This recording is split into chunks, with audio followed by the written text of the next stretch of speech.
Hello guys, and you are very welcome to a brand new YouTube video. So on the menu today is going to be a full push session. And I know what you're thinking, that doesn't sound like something that's in a bro split. And that's correct, because as of yesterday, I've officially stopped doing the bro split. The bro split is very fun, very enjoyable. I got super strong off it, but now I feel as though it's time for something a little bit different. So although I'm on a bulk, it is 10 past 2 and I haven't eaten anything aside from 3 cappuccinos today. I know what you're thinking, Sean, that doesn't sound like it's going to help you gain weight. And indeed it won't, but for the next 2 weeks, I'm going to be following a little bit of a mini cut because it's a lot to keep up with. I have a half marathon in Malaga in 2 weeks time, and doing one at 107 kg body weight isn't the most fun. So I'm looking to trim off 1 to 2 kilos of body fat over the next few weeks so that I can smash a sub 1 hour 50 run. Meal number 1 on the menu before we get stuck into this push workout is, of course, a classic. It's going to be a bowl of protein oats. So I'm going to pretend to know what you're thinking. And if you're thinking, Sean, where the fuck are you? That looks like a different environment. You're absolutely right, because I have, as of last week, officially moved to Manchester. Not a massive fan of this couch. It came with the apartment, so I will be changing that in due course. But the reason that I moved to Manchester is I'm 27 and I'm still living at home in my mother's box room. So it just got to a point where I need my own space. And Manchester is a city I've always liked it. There's always been a lot to do. And the people here are generally quite nice. A little bit of an aggressive tone in some Mancunians when they speak, but I think their intentions by and large are pretty decent. I know it's a massive generalization, but yeah, that's the story. I'm here for at least the next 6 months. But if all goes well and I find my base in Manchester, I find my people, well then I might be here for a little bit longer. Struggling to contain my rage. These IKEA fucking bowls are useless. I don't know what it is about them, but every time that I tried to make porridge, I know I should be watching the microwave, I know, but I've never had this issue with non-IKEA bowls. Why does it just explode? Absolute nightmare. I'm not gonna let it go to waste, am I? Oh, I can taste the kitchen cleaner that I put on this yesterday. Oh man, this is just the worst. I'm never having porridge again. There's just protein powder spilling everywhere. What an annoying decision of a meal this was.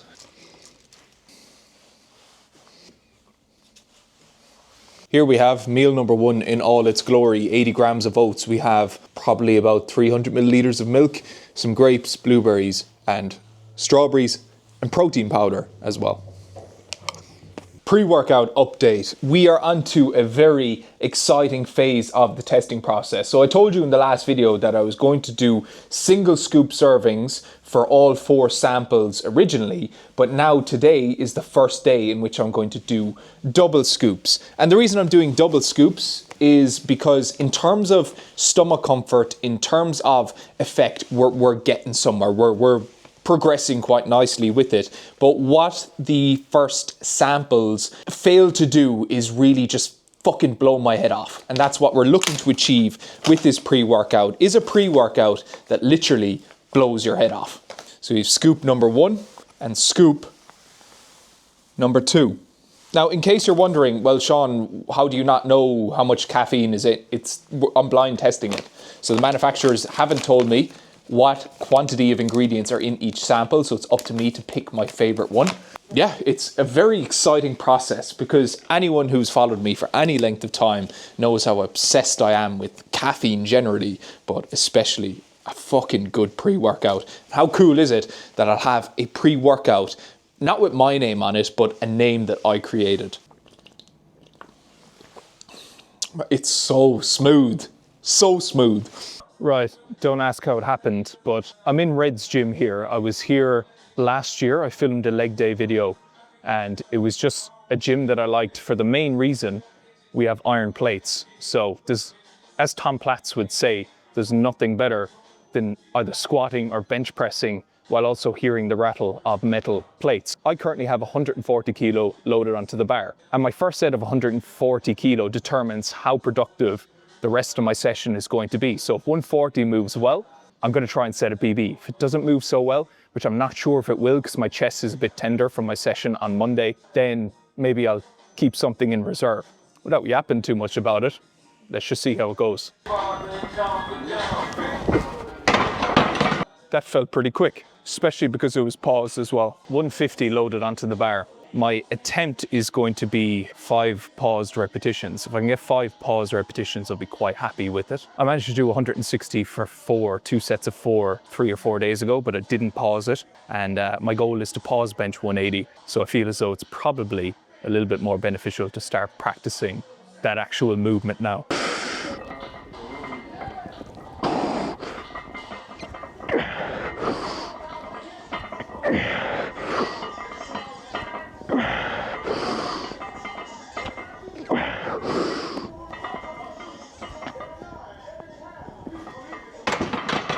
I think that's pretty all right. My goal was 5, but to be able to get 6 is even better.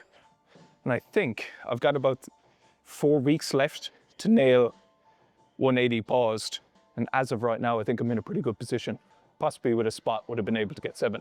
Right, so with 150 for 5 pause repetitions being the goal of that last set, and with 150 being got for 6 repetitions, we need to push the boundaries. We don't need to, but it's just the way that I've always trained. If I exceed expectations, the weight goes up. So we're adding 1.25 kg to either side of the bar, which is going to bring these sets to 152.5. The goal will remain to hit that same weight for 5 paused repetitions.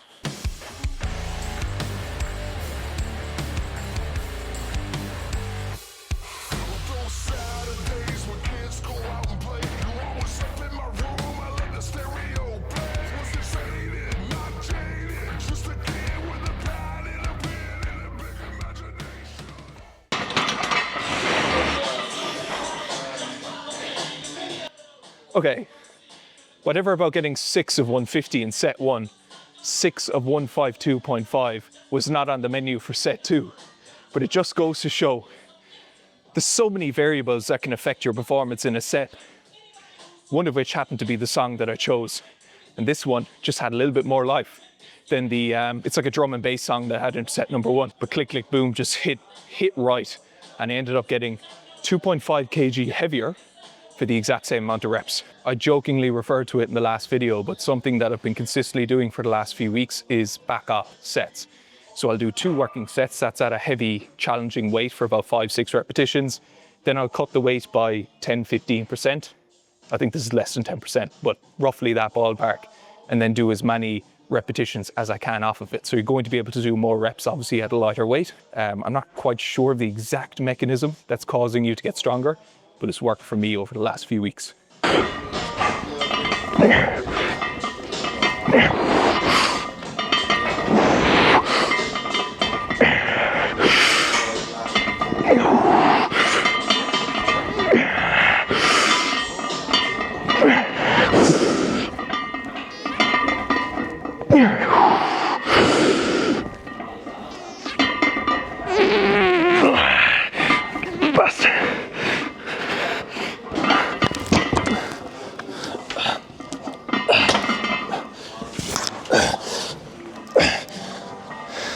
I didn't even know that I had that set at the right height to catch it. I just kind of chanced it. And I'm glad that I did, because I don't know if I fancied 140 kilos coming down on my groin again. But if ever you wanted to gauge as to what failure actually looks like, that's probably a good representation. I'm annoyed at that. I should have got the 9th rep, is what it is. 8 is actually a PB for back-offs. I've only ever been able to get 6 or 7. So 8 was a PB. 9 was taking the piss. I wanted to do a full push session without skimping on any of the exercises, and I was like, do you know what, my chest doesn't feel too good to do 60 kilo incline dumbbell bench press. But thankfully, the dumbbells in here only go up to 50s, so I have an excuse to, I guess, not push myself as hard, as rare as that is.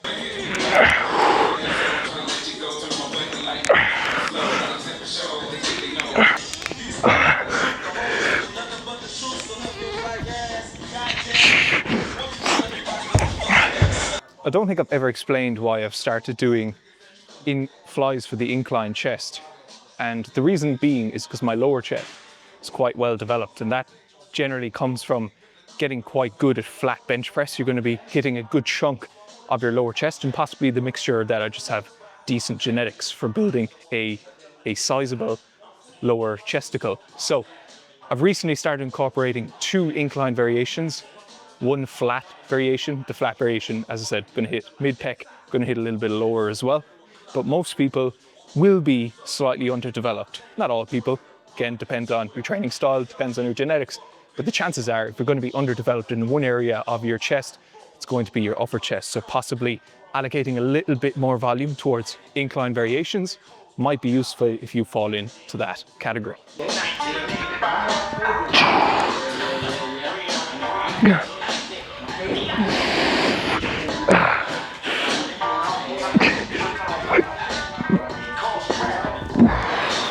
I just had a random thought that's probably going to make me sound very smart, but I was like, why is it that if you're going to be underdeveloped in one region of your chest, would it be more likely to be the upper portion of your chest?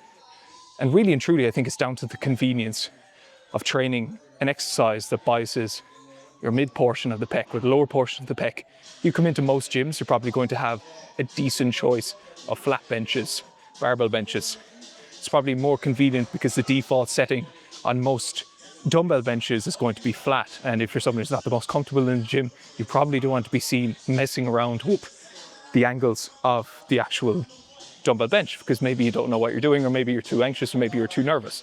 All of those things you shouldn't be, but it is a likelihood for some individuals. You also look in most gyms, there's very few high quality incline chest pressing machines, especially in comparison to flat pressing machines. You've got pec decks, which bias the mid portion again, as opposed to the upper portion. So there's very few in comparison incline machines and incline pieces of equipment in comparison to pieces of equipment or machines that are more likely to bias the flat or the lower portion of the chest.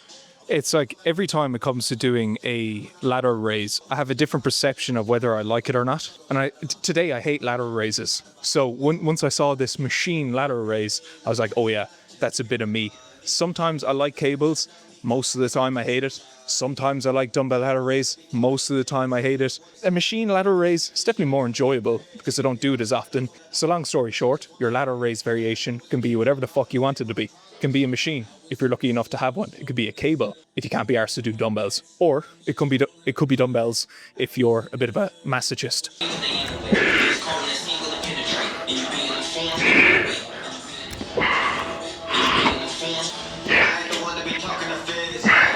So when it comes to most side lateral raise variations, if you go too heavy, you're probably not going to get a quality contraction. If you go too light, chances are you're going to get bored, fatigued, just sick of the exercise before you actually reach failure. So it's key to get a rep range that's in between that sweet spot.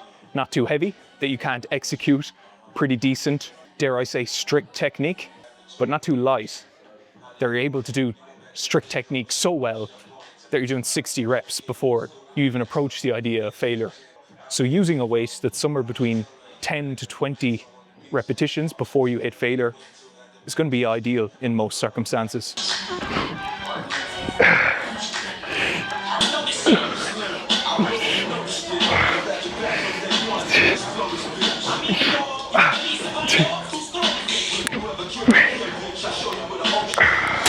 I feel like I'm really limited in my content because there's only so many variations of a push workout that I can do. It's like every time I get onto triceps, I'm like, oh, what's the exercise going to be next? It's who would have guessed it? A tricep fucking push down. But I guess being on my knees for this one, out of necessity, not out of variety, does make it a little bit different. But again, tricep. One tricep in front of the body, one overhead, done and dusted.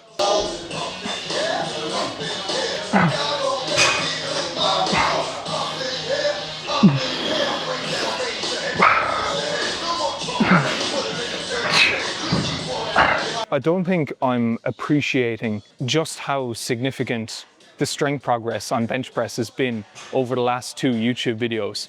The last one that I posted, the last chest day that I did, I even surprised myself with how easy 5 reps of 152.5 touch and go, not even pause, touch and go, which is usually easier than pause bench press.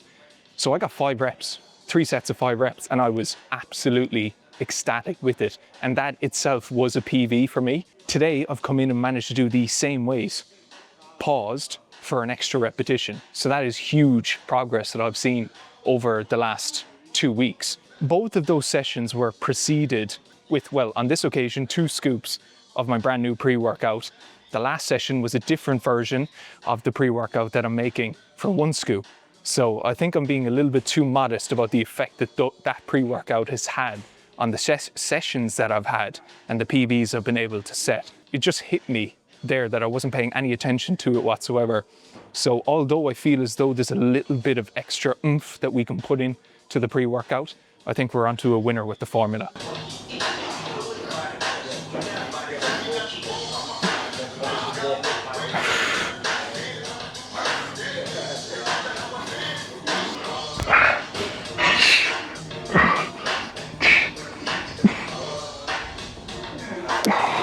Just so you know, this isn't actually an exercise that I vehemently recommend that you do. I'm just kind of sick.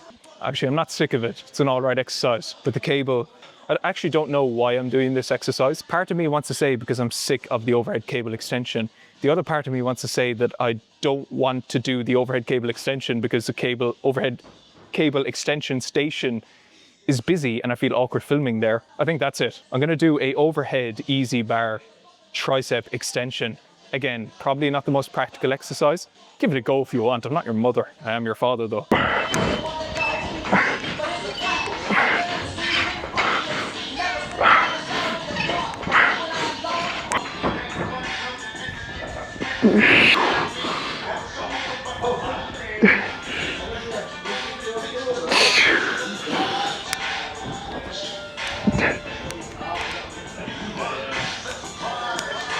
General rule of thumb for training is going to be your compound exercises, go a bit heavier in weight. Usually anywhere between 5 to 10 reps before you hit failure is going to be decent. Then for your isolation exercises like arms, lateral raises, anywhere between picking a weight that's going to bring you somewhere to 10 to 20 reps before you hit failure, again, is going to be a good shout. General rule of thumb doesn't apply to all exercises, but if you follow that sort of a strategy, it's what I've done for 12 years of training, you won't go far wrong. Right, don't know if I'm supposed to be here, but just going to get a physique update in this particular corridor.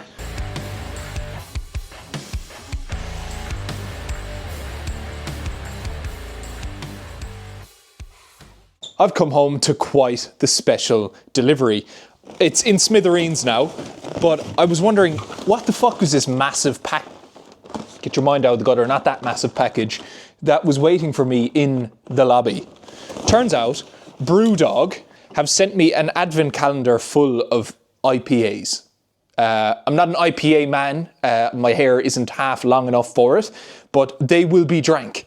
Probably the best advent calendar that I could have gotten. Do you know when you get the chocolates, it's fucking tiny, you eat, like you're expected to like eat 1 chocolate per day for 4 weeks. It's like just not going to happen. Whereas thankfully, because it would be a bit of a problem if you consumed probably, I don't know, greater than 10 IPAs a day, you can actually properly stash this over the month of this December. And if I don't, well then I've bigger fish to fry. Second delivery on the menu, don't be looking at my address, you cheeky, naughty, is MYPROTEIN.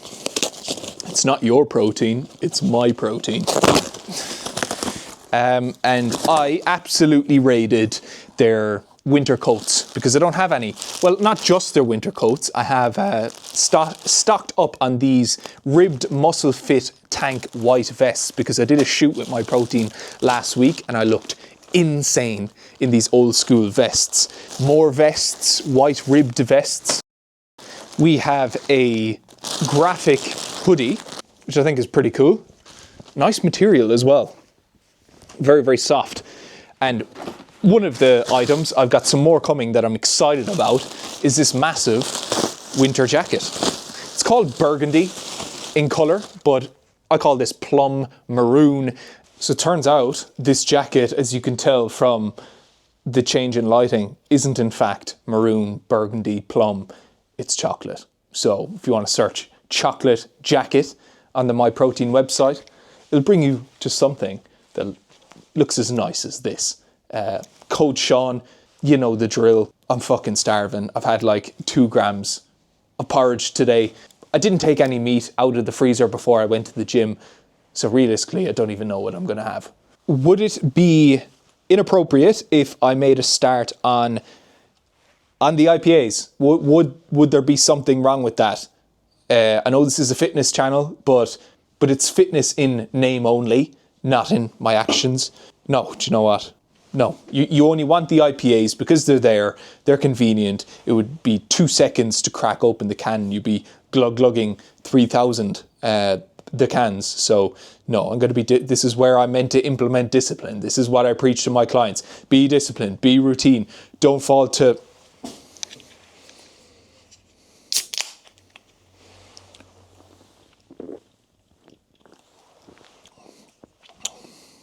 It's not bad actually.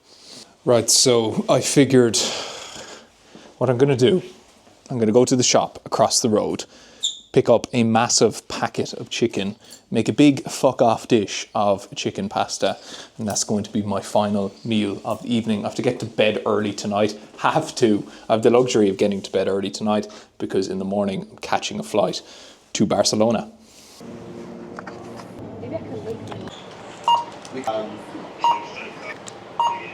So the logic behind the impulse purchases: grenade Oreo bar to snack on while I'm cooking, protein yogurt to snack on while I'm cooking, and then chicken thighs, which are slightly higher in calories and hence a better option for someone who's bulking, to be cooked, prepared and thrown in with pasta and some veg. And that will be chef's kiss, good night Irene, as far as the kitchen department of this video goes.